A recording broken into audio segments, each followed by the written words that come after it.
Okay, here we are. All Oh, right. you can hear that? I We're think I going have live, the background and, actually.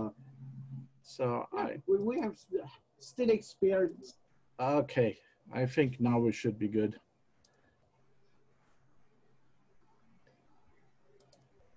How are you, Liz? I'm doing well. I'm doing well. I'm doing great. Considering, it's all good.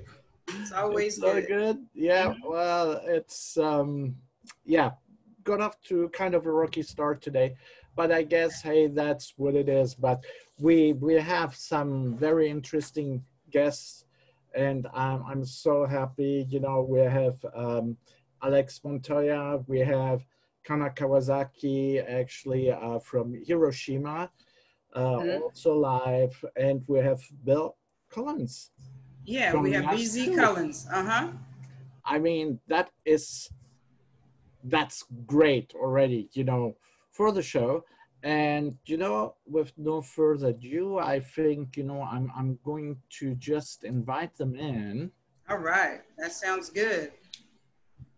And here we go. We just let everybody in, because everybody is already here. Well, wonderful. So, you know, happy to have you guys all on board, you know, from the get-go. All right. Hey, Alex. Hey, BZ. Hello. How are you? Oh, we're doing great. Awesome. Thank you so much for coming. Thank you for inviting me. Yeah. That's so great. Well, Alex. Yes. Can you guys see me, hear me? Yeah. Well, yeah, we have a nice picture of you. Yeah. I don't know why. Let me see. Let me get the video up. There we go. There you go. Well, awesome. Hello and welcome. Thank you. I mean, I'm like very impressed because, you know, with BZ and you, Alex, we have some real pros here, you know, on the show. And but I would like to start with you, Alex. We have met multiple times actually for Rotary. And Alex is a motivational speaker. Hello, Kana. Welcome. Hi, Kana. Is a motivational speaker and just released 2 new books about 2 weeks ago, which we are going to circle back to in a little bit. But give us a little about your, you know, your background. I mean, here in San Diego County, you are like a local hero, if I may say. Oh, wow. Thank you. Very kind. Yeah, you know, it's, I don't consider it a background. I consider it a journey. And my journey began in Medellin, Colombia, 46 years ago. I was born with a birth defect. I was born as a triple amputee, missing both of my arms and my right leg. Immigrated to the United States when I was 4, and have really seen that within my adversity has come my greatest victories, and within my greatest challenges have come my greatest triumphs. So that's really been something that has guided me to live inspired my entire life, and has really led me on a very interesting pathway that eventually led to writing books. I have 8 books that I've published. I am a speaker, as you mentioned, public speaker, and I just enjoy sharing my story and showing people that no matter what adversity they're going through, and no matter what challenges they're going through, that as long as they focus on what they have and not on what they're missing, and they live with passion and joy, they can overcome any adversity.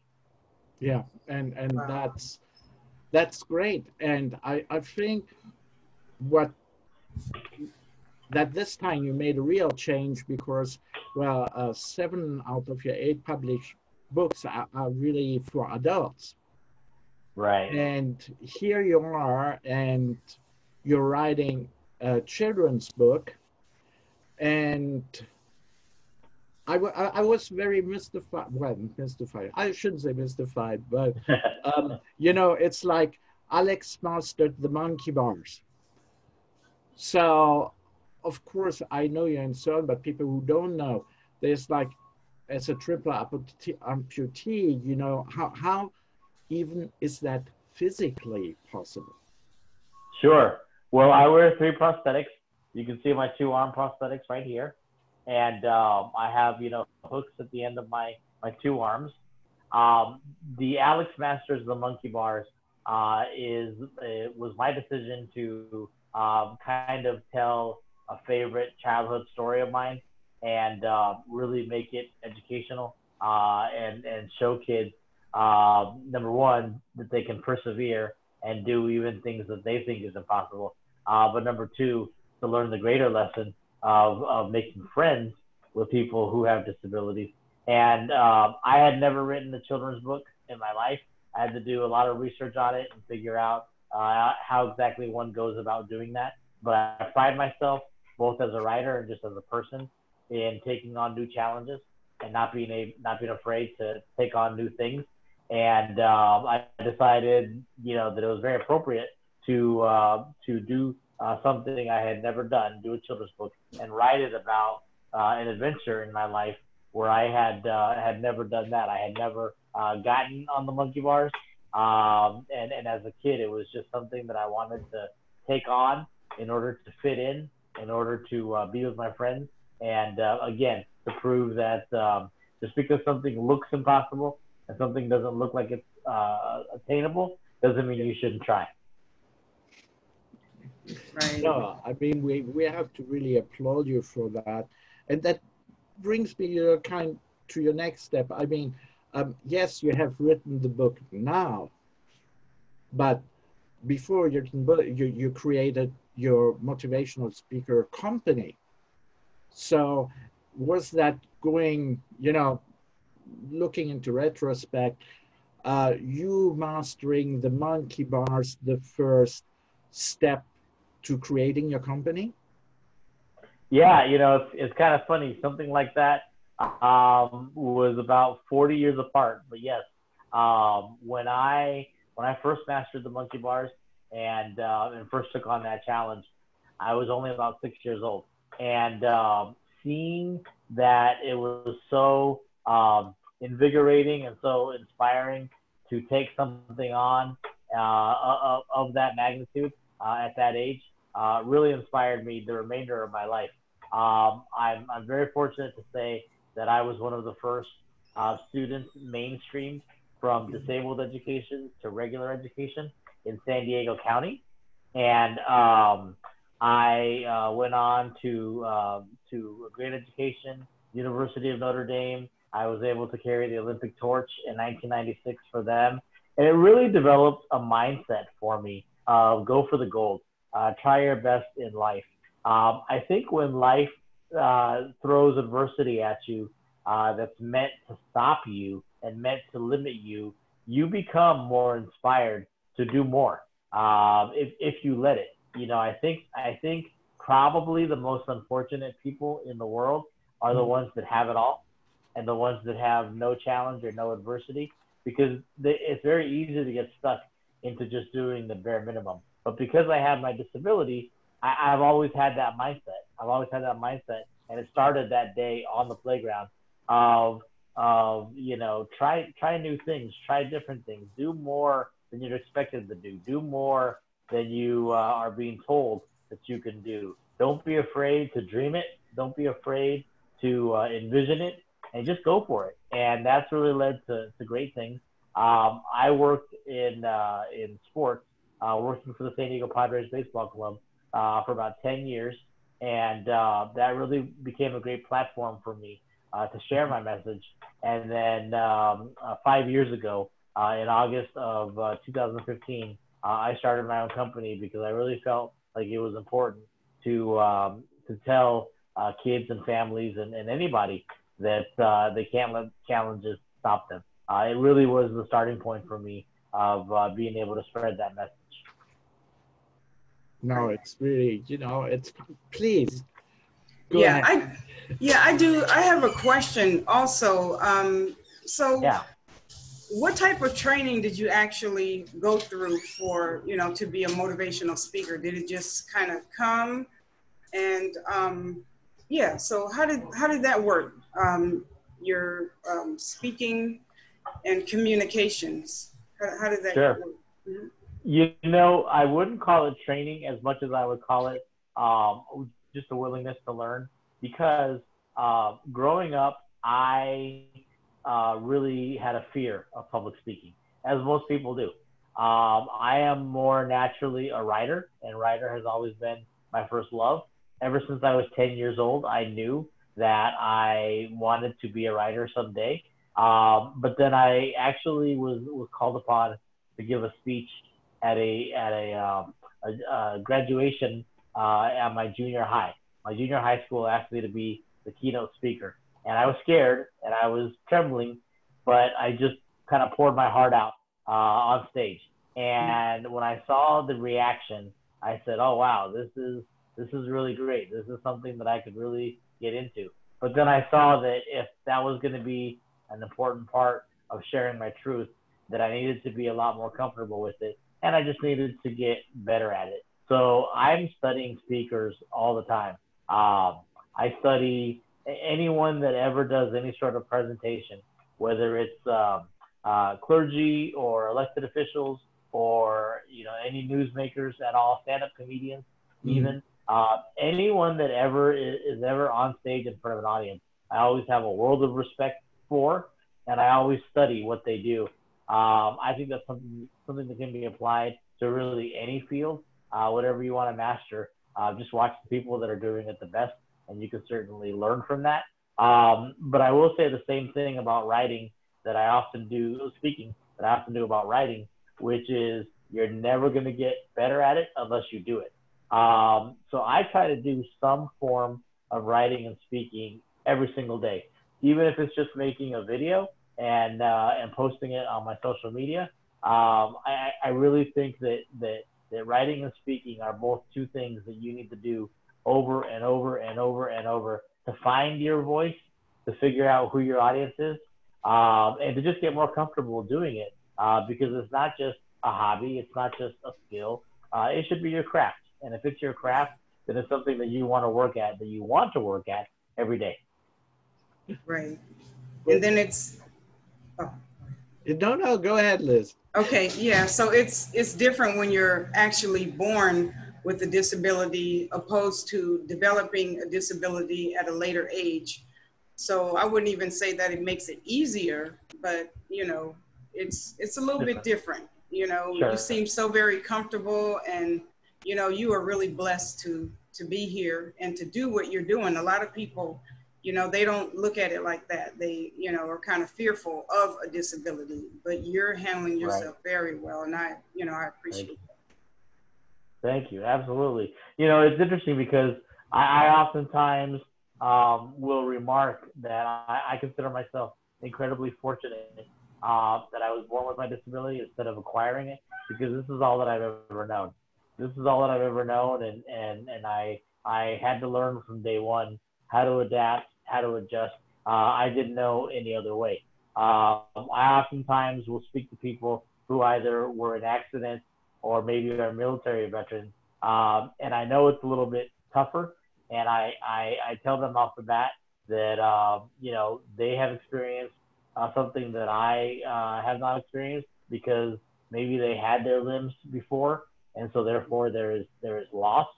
But I do think that there's certainly challenges that we both go through, and especially if they are people who use prosthetics, let's say, I want them to see that life isn't over just because they have prosthetics now. They just have to learn how to do things differently. And for anyone that has any sort of disability whatsoever, I want them to adopt that mindset that I need to focus on what I have instead of what I'm missing.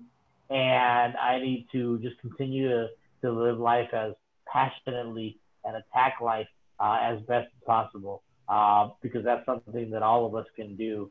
And again, if you have a disability, if you have a challenge, I think we are more inclined to go out and attack life, because we just kind of maybe hold it in greater regard. We're a little more appreciative of what we have.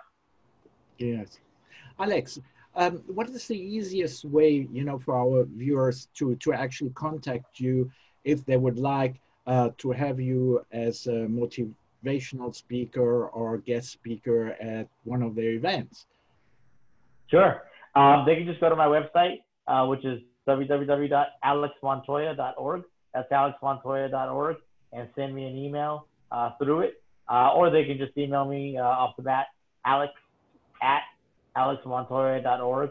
I answer each and every one of my inquiries, and I would be honored to travel and, or in these times, even do things virtually if we need to. But I would love to absolutely connect with people. Yeah, I mean, out of my personal experience seeing you live, I do have to say, even that we are virtually together now, you're one of those people where when they experience you live, it just adds to the experience. Thank you. Thank you. Yeah, I believe that we all have something to share. We all have a gift. Nothing happens by coincidence. The adversity that any of us face happens for a reason. And so I want to be able to show people that I'm comfortable with the adversity that I have. I enjoy sharing it. I enjoy sharing my journey. And life is all about giving forward. Life is all about taking what you've experienced and being able to bless somebody else with it. And so, I just enjoy telling my story and showing people how they may not have the same challenges that I do, but they have some form of challenge, because we all do. And it's up to them to decide to live inspired, and whenever they feel down or they feel challenged, I just remind them that you got this, you can do it. Yeah. Well, Alex, that was by itself very motivational. So thank you. Well, yeah, it's important, and sometimes people feel they hear it too often, but I don't think you can hear it too often, because after all, you need something who drives you forward, and some people are just more easily driven, and others, need our help, to get into the drive and enjoy all those things in life. And now that's going to be a little difficult to make that jump from you, Alex, over to Kana. So Kana is actually working for the International Travel Office in Hiroshima. And what fascinated me with Kana is that she actually is working for an organization who tries to bring groups, people, tourists, whatever, to a city who was literally wiped off the face of the earth 70 years ago. Wow. And I think sometimes, people actually forget what happened then. And I think it's important, to consciously bring that back and see what the city actually now is and what they're doing. But frankly, also, what now with COVID?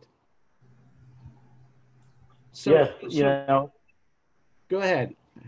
Well, and it's so true. And I think right now in these challenging times, I think it's so important to make sure that people don't lose hope.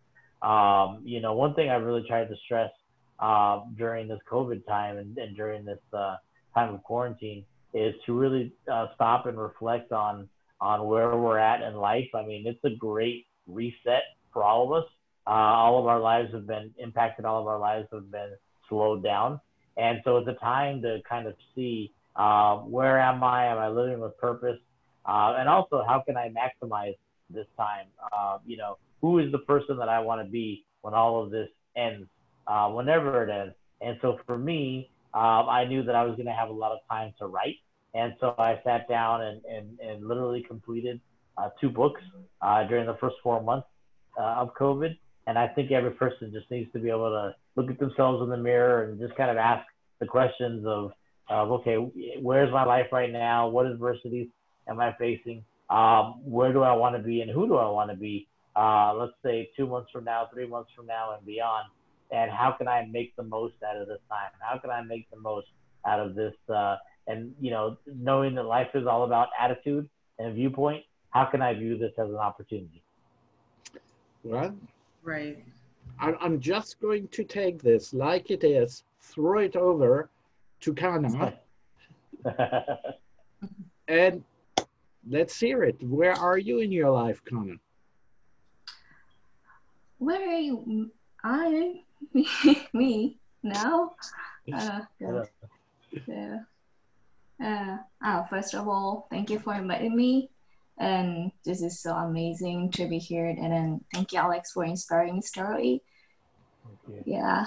And then now, name Hiroshima is something much more different from that you think. So people tend to come up with something very negative story, but now how much recovered, and we should tell something very different story about Hiroshima. And that is a part of my job to tell exactly what happened, but now it's really recovered and the people are like moving forward, and then yeah, that's how that. So how are you trying to now attract, you know, to get new groups and tourists to Hiroshima? I mean, you were on a total climb. It was going all well. COVID-19 hit, and now you experience a similar standstill than the rest of the world. Yeah, but when it comes to tourism, we have peace tourism. So we should tell them that people from both in Japan and abroad. So we should tell what happened exactly, the fact, but also we should tell the people how we recovered from the history, and then it's something more positive and bright side of Hiroshima. And so we connect to history and then world heritage and something more not negative fact. And like a Peace Memorial Park is not only dark history. So like we should tell about more like I don't know how to say, but it's like we should try the fact, make it fact more kind of attractive. So it's not only the side of dark, and it's more light side. As I said, how much we covered, and we should we actually work on making the history more like a business or tourism. So that is we working on now.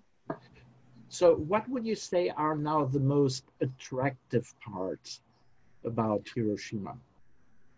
Attractive parts. So as I said, history, and then the history itself is not so beautiful, you know, but the place or the sport itself is really beautiful.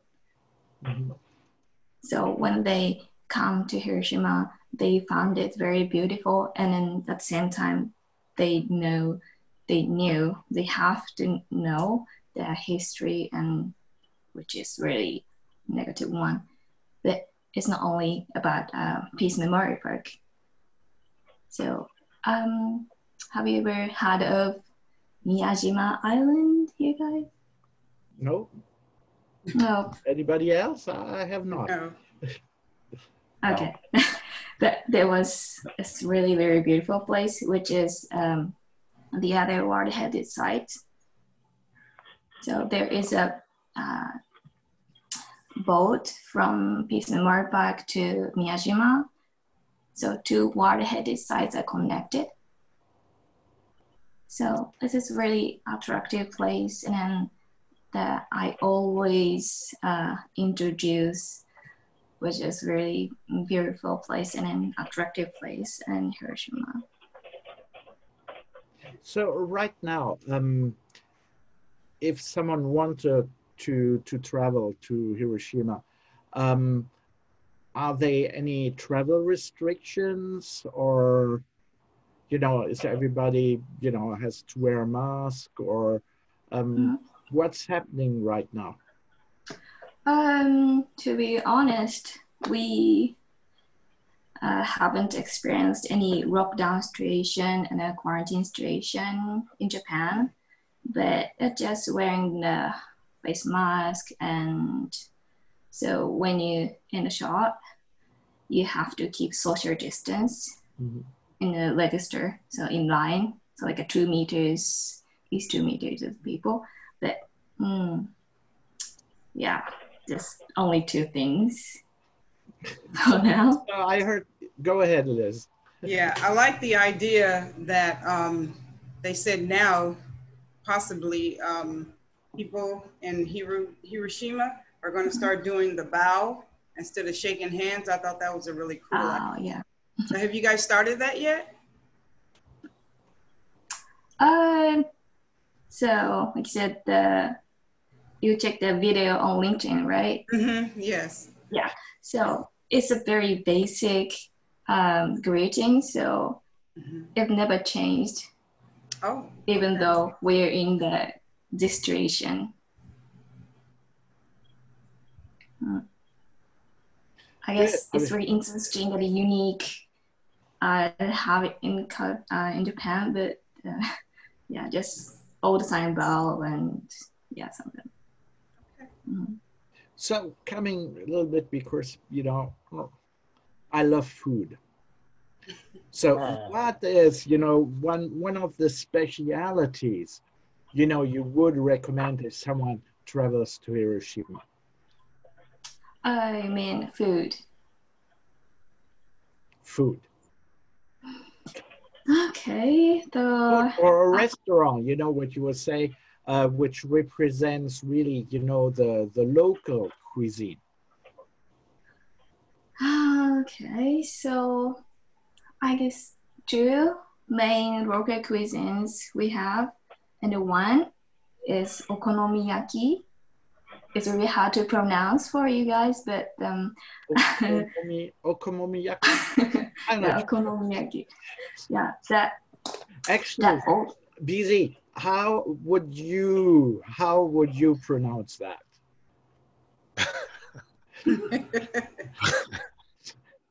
I saw, you do also, accents and dialects. Okonomiyaki. Oh, that's great. Look at that. Make me look pretty like good. food. Pretty good. All right.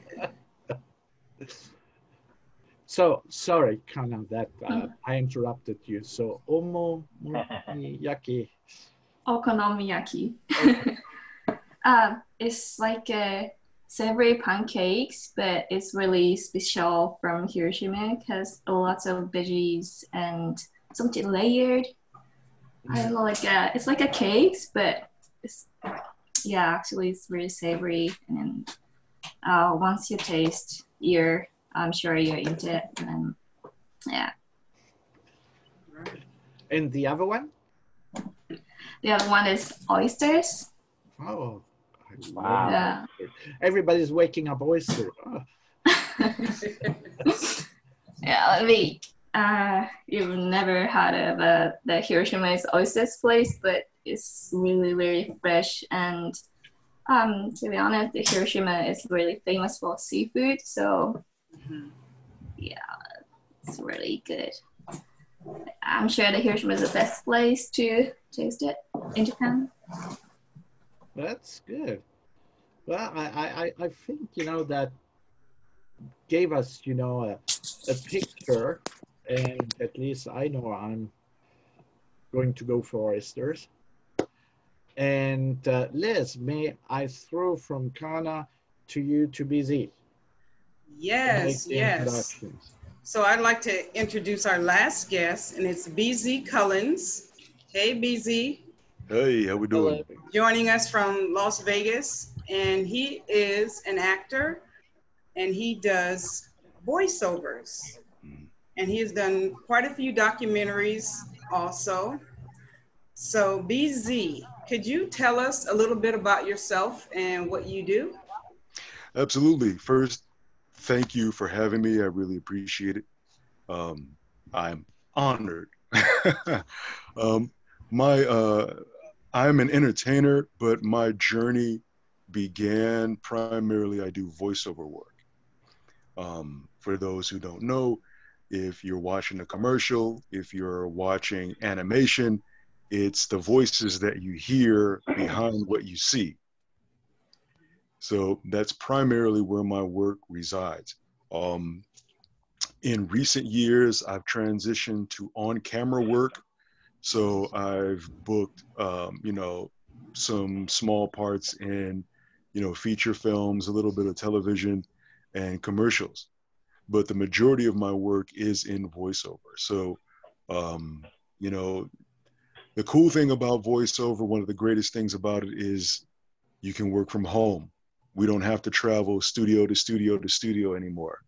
With the advent of technology, I have all of it, everything it is that I need to work from home, my own personal studio. And that's pretty much how it is for, well, right now, I'd say 95% of the industry, because of COVID, everything shut down. Right. The studios are shut down, and this is all over, like Hollywood, New York, all the major market hubs. Everything is shut down. They're starting to open things up a little bit by now, but a lot of the stuff that we submit is still online. So even with, like, when Hollywood actually shut down, the voiceover industry exploded. So a lot of those on-camera actors who are used to working on camera started getting voiceover auditions from their agents and managers. Wow. So then there's been a major spike in audio equipment sales because everyone is getting themselves armed to the teeth to work from home. Mm-hmm. And because of the advent of technology, you have major market hubs like Hollywood, Chicago, New York, Atlanta. With on-camera work, now there's the self-tape audition, where you basically, what we're doing right now, mm-hmm. you're doing a self-tape audition, and you're submitting it online. Just like it's been like that for voiceover, well over going on 20 years. But right. Now it's like that now for on-camera work. So there are TV shows that I've auditioned for, like a show on the OWN network, Oprah's network, called Greenleaf. I've auditioned for that a couple times here in Vegas, but the show films in Atlanta. Mm. So, I've auditioned for a show on CBS called Bull. I was in LA and I did a self-tape audition there, but the show films in New York. So now, where does it matter where these shows and movies are shooting? You can record and audition from home. And if they like you enough, they'll bring you in. Right, right. I like the part, if they like you enough, they bring you in. Right. Yeah, really cool. It all depends on your performance. So you have to be at the top of your A game.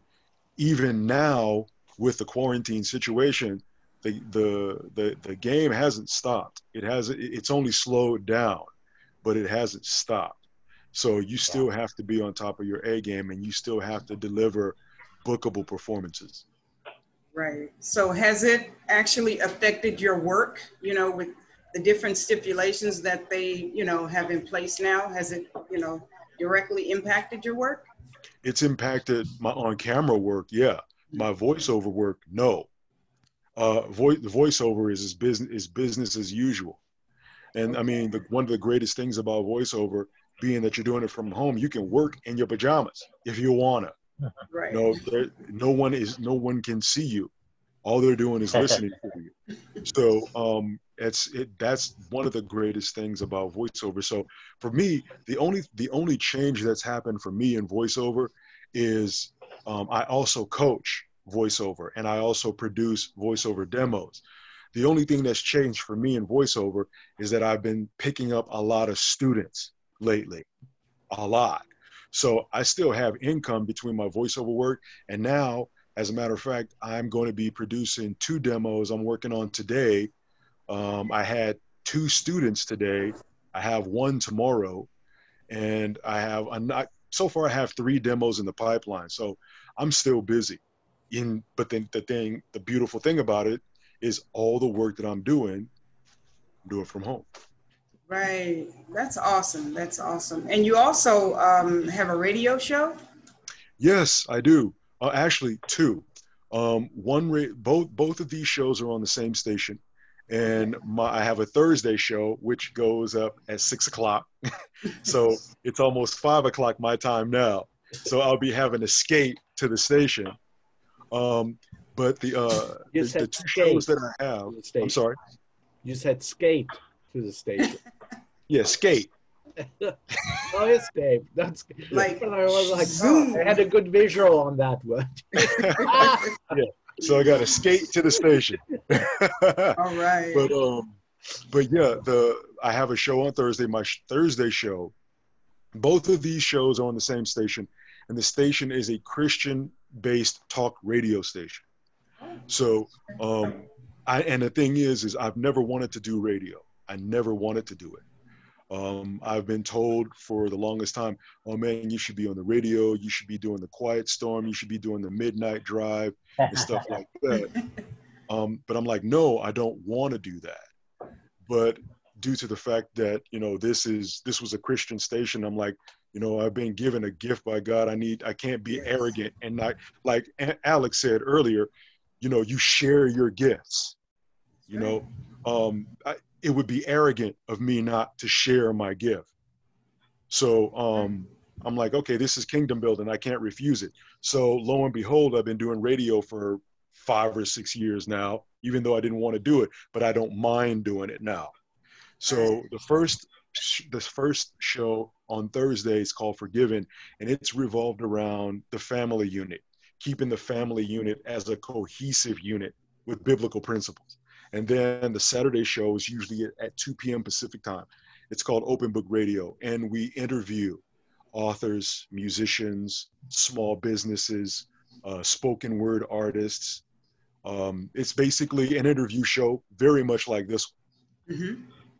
Well, it's funny because on my screen, Alex is looking down on you. And when you mentioned interview, you should have seen his face go, ah. Very true. Very true. Yes, very indeed. true. Authors. So yeah, that's pretty much what it is that I do. Like I said, Hollywood is opening up right now, slowly but surely. Mm-hmm. I think they're still going to kind of hold off on doing, having people come in physically to do auditions. Mm-hmm. Right. I think they're gonna hold on to doing online auditions for a while. Okay. Go ahead, Liz. Okay. You looked ready. I was ready. Okay. So anyway, would you mind doing like a little sample of one of your voiceovers, one of your favorite ones, sure. or maybe some of us may recognize? So my biggest thing and my ultimate end goal is to do movie trailers. And so, I've been doing a little bit of work here and there in that. I can give you a horror movie, or I can give you a romantic comedy, or, what do you think? How about romantic comedy? Okay. So Miramax Films and Universal Gold presents the story of a girl and a boy, and another boy, and a meddling mother. Because I said so. Who says mother always knows best? rated PG. Cool. All right. I love Awesome. it. I love it. Mm-hmm. So what's your next project which is coming up? Well, thing is I'm actually getting ready to work on, working on being a little bit behind the creative side, like writing, small, like short films and scenes. I've written actually 2 short films based on the DC comic book character, the Green Lantern, where I play the title character. Yeah. The thing is now that COVID kicked in, it's kind of tough to get a project put together because then there'll be people who have to work in close proximity to one another. So that's what's been really, really tough about filming projects now. Mhm. I literally have everything set and ready to go for both projects. It's just a matter of now we have this quarantine, now we have this disease, and we have to be extra careful right now. I'm really, really amped up to do this because I've always wanted to play a superhero. I'd like to get these particular projects out there because I've always wanted to voice the character in animation. But then I'm like, you know what? Why don't I do a live version of it? So I'm looking to do that. In my email box, I have several auditions for voiceover that I have to knock out. So it's just a matter of if they like me, they'll book me, I'll voice it, and then wait for my checks. Right. No, it's great to hear, because there's, oh gosh, we just live in the now, and the now is not that bright, or it seems that way. Mm-hmm. But I do have to say that Liz and I are encountering so many positive people and people which are still going forward, and are overcoming those walls, and even if they have, feel financial hardship now, or they are still there, and they say, hey, you know what, there is that bright light at the famous end of the tunnel, that you want to go to, that close you. When you, and there, Kana, I just come back to a city like Hiroshima, which was really literally wiped off the face of the earth, and they reinvented themselves, and I think there's still kind of a stigma, towards a city, especially, if you live in America, because it's a difficult time in history, Right. and how Japanese were treated here in the US. But then that seems to be an ongoing theme, unfortunately, in our country, that it seems there's certain things we just can't get right. And I say that literally. So, put it that way, there's still a lot we can work on. Absolutely. Definitely. Absolutely. So I don't want this to be the wise words. So let's just go to our next step, just open mic. And if you want to ask each other questions or ask questions, please feel free. For anyone who is watching this and those who are listening, again, the voiceover industry has exploded exponentially. There are tons of people who are looking to do it. The thing is most people aren't aware of what it actually takes. They think you're just reading a piece of paper and then you just wait to get checks, but it's a whole lot more than that. So again, I'm training and I'm coaching, and I'm also producing demos. So if anyone has any questions or concerns or comments or whatnot, and they want to, get more information about it, they can go to my website, which is bzthevoice.com, or send me an email, which is bzthevoice@gmail. Literally, there's no way that a human being on planet Earth can't reach me, because everything across the board, every social media, everything is BZ the Voice. You can't miss me. I like that. You have done an excellent job at branding yourself. BZ and then this face pops out. You know that face. Yeah, It's that's really, the green it's lantern. awesome. Yeah, yes, Yeah. exactly. So you've done an amazing job with branding. Yes. Thank you. And can I jump in here? Yeah, of course you can. I wanna kind of leapfrog on something BZ said. Kind of playing on the idea of using your voice. You know, he uses his voice very literally on voiceovers, and I really want to encourage everyone out there that there is a way to use your voice for all the things that you think are important in this world, all the causes, all the needs, anything that you think deserves life and deserves attention.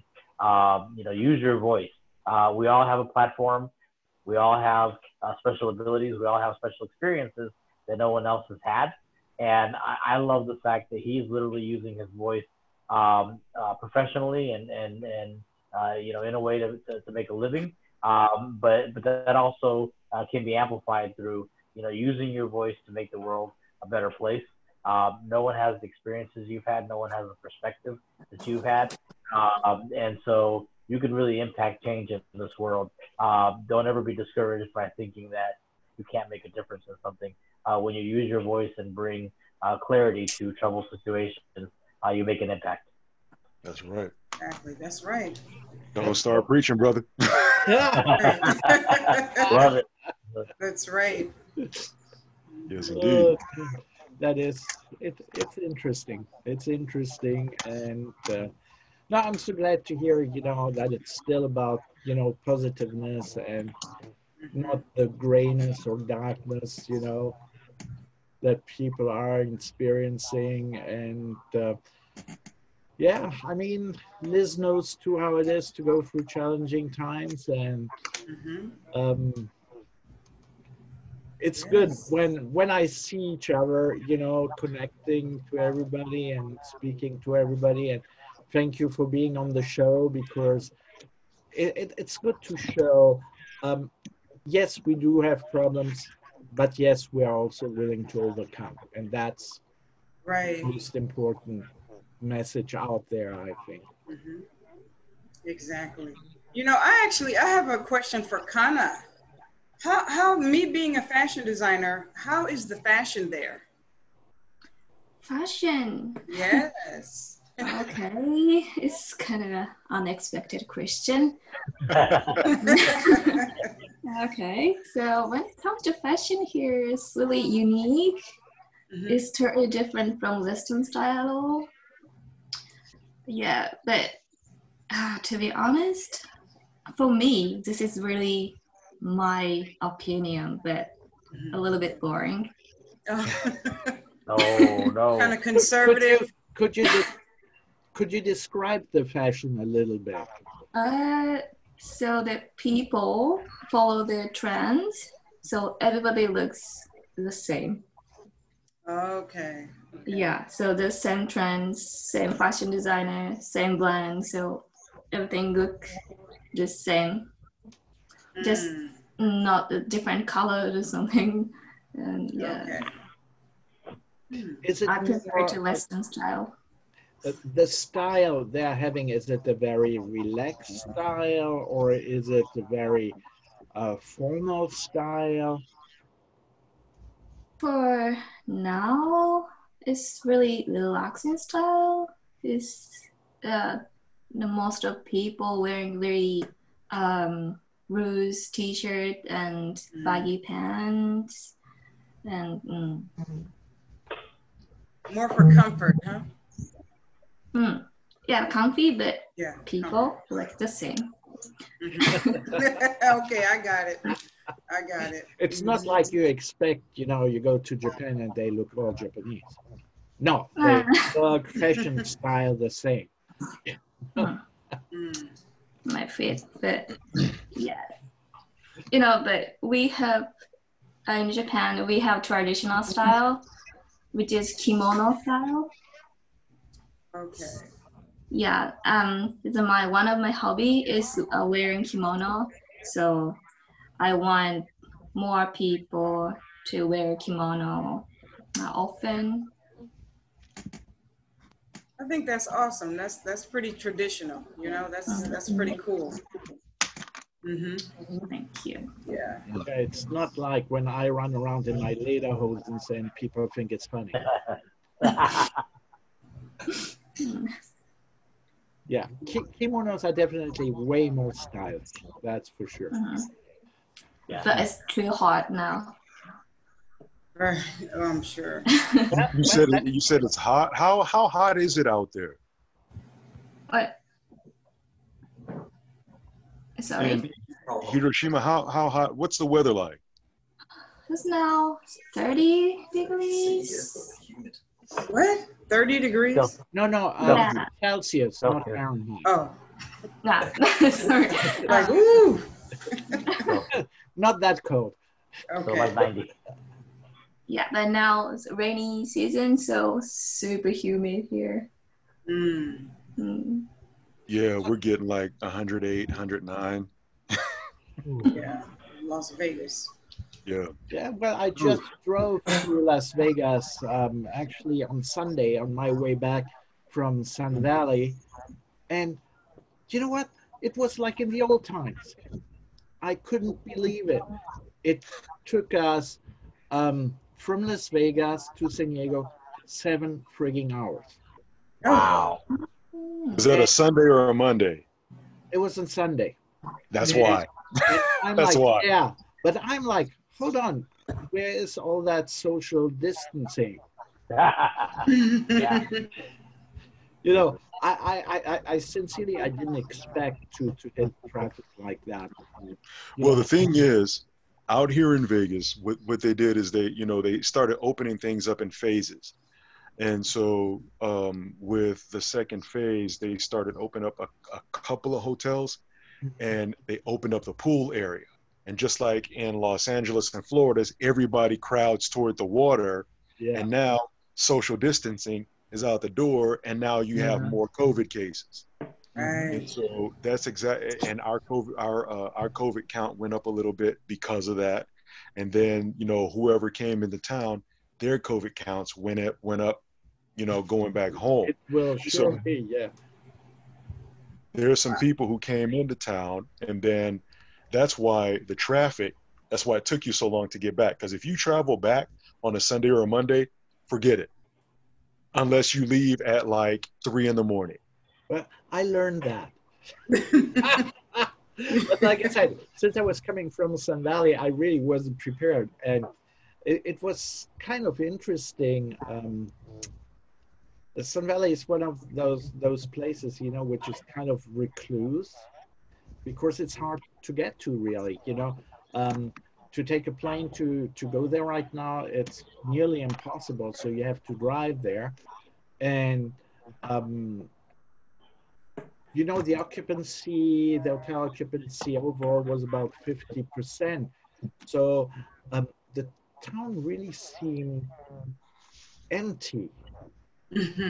Even that there were things going on, and so it was for us to socially distance was actually easy. But the cool thing was they had a firework, so my son was really, really happy that he saw fireworks for the 4th of July. Oh, cool. Yeah.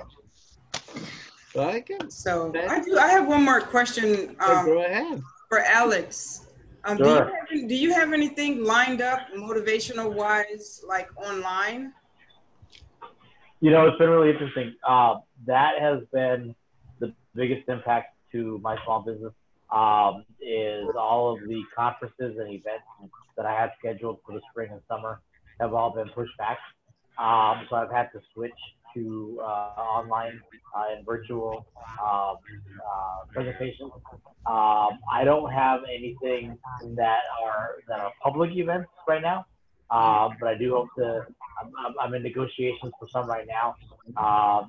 Just follow me on social media, and you'll see when they are. You can always go on my website as well, alexmontoya.org. I have a YouTube clip of a TED Talk that I gave. But yeah, I'm definitely having to make that adjustment to switching everything to online. Right. Okay. Definitely be following up. Well, then guys, thank you, Alex. Thank you, Kana. Thank you, BZ. And Thank you, I BZ, hope Kana, that and Alex. down the road, you know, we meet again. Yes, Yes. yes, absolutely. Use your voice. Okay, bye. All right, it's been care. fun. See you all later. Bye Take now. care. Okay.